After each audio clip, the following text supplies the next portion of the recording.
Like most emotional struggles, feeling insecure in your romantic relationships usually comes down to habits. Specifically, in my experience working with folks who struggle with significant insecurity, two habits in particular are key: overprocessing previous relationships from the past and overcompensating for present inadequacies. Hi, my name is Nick Wignall. I'm a clinical psychologist and the founder of The Friendly Mind, a free weekly newsletter where I share practical, evidence-based advice for emotional health and resilience. And in the rest of today's video, I'm going to walk you through these two insecurity-generating habits and show you how you can improve the quality of your romantic relationships by letting go of these habits.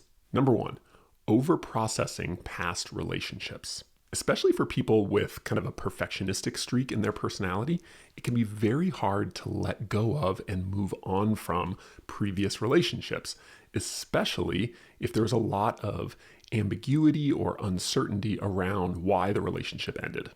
Of course, while some healthy reflection and introspection about a previous relationship and why it went wrong or why it didn't work, that's all very healthy and normal and productive, I think.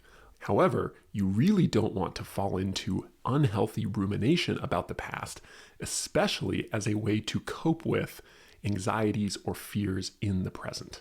Because here's the thing, if you're chronically ruminating on uncertainties from your previous relationship, it's very easy to slip into a similar thought pattern, which is chronic worry about your current relationship, which only puts more stress and anxiety and strain on the relationship. In other words, ruminating on the past often leads to anxiety in the present. So, if you want to get better at not over-processing previous relationships so much, not dwelling on them or ruminating unhelpfully about them, it's essential that, number one, you become more aware of this habit of rumination.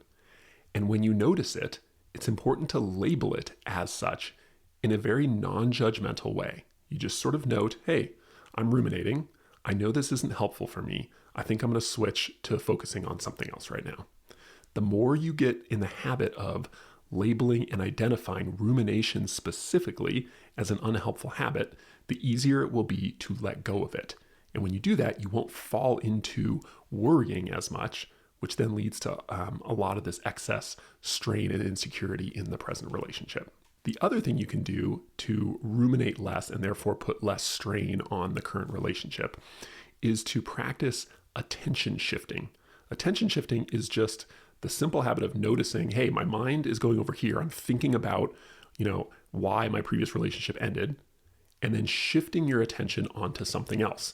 This conversation I'm having with my current partner, or what I want to have for dinner tomorrow, or anything else that's more productive than ruminating on your previous relationship. And this ability, while it's really hard sometimes, it's easy to get stuck in a cycle of rumination where you just feel yourself pulled almost compulsively to think about the past. This is absolutely a muscle. It's a mental muscle, and it can get stronger. You can train it to be stronger so that you have an easier time controlling your attention and putting it where you want, instead of feeling like your attention is controlled by your brain and just getting sucked into things that are unhelpful and unproductive and just lead to more insecurity in your current relationship. As you work on these, something I really want you to keep in mind is that uncertainty and the anxiety that comes with it is totally normal in romantic relationships. So when you start to feel anxious because you're thinking about some uncertainty from a previous relationship or some uncertainty in your current relationship, take a moment and just validate that and remind yourself, it's okay. Uncertainty is normal. It's normal to feel a little bit anxious about it. It's not a bad sign. It's not something I have to do something about. You can just let it be. It's uncomfortable, but it's not dangerous. It's not going to hurt you, and it's not a problem you need to fix. So instead of assuming that the anxiety of uncertainty around previous relationships is a bad thing and that you need to resolve it before you can be happy, what I want you to do is reframe that anxiety and uncertainty as totally normal and remind yourself that certainty and a lack of anxiety are not prerequisites for being happy in your relationship. Number two, overcompensating for present inadequacies. Just like some people fall into the trap of using mental behaviors like rumination or worry as a way to cope with uncertainty and the anxiety that comes with it, Other people fall into unhelpful behaviors as a way to cope with their anxieties and insecurities. And two of the most common of these behaviors are people-pleasing and reassurance-seeking.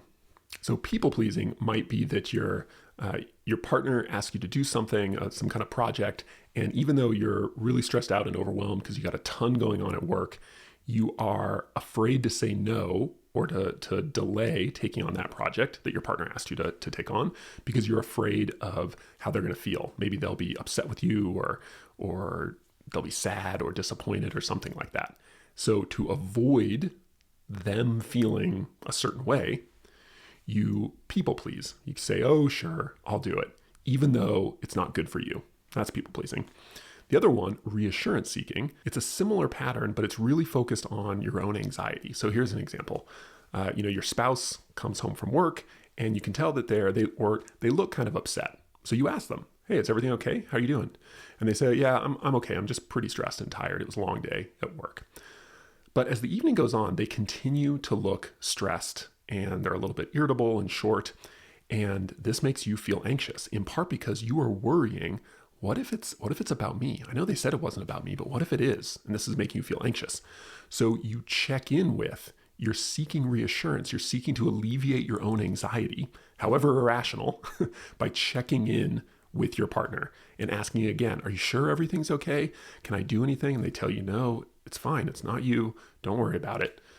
And you go off again, but you still stay anxious. And so you think, okay, I better check in again. And you check in again, right? So this is we've all been here, right? It comes from a very good place. You want things to be smooth. You want to help.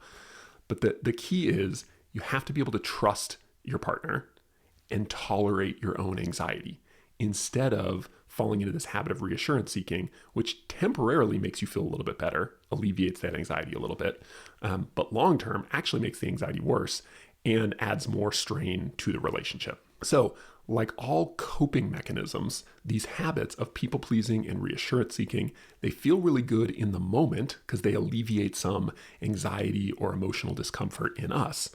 But long-term, they actually lower your confidence and make you feel more anxious and insecure because they're teaching your brain that anxiety is bad and it's a threat. So in the future, you're going to get anxious about being anxious, which is going to make your overall level of anxiety and insecurity a lot higher.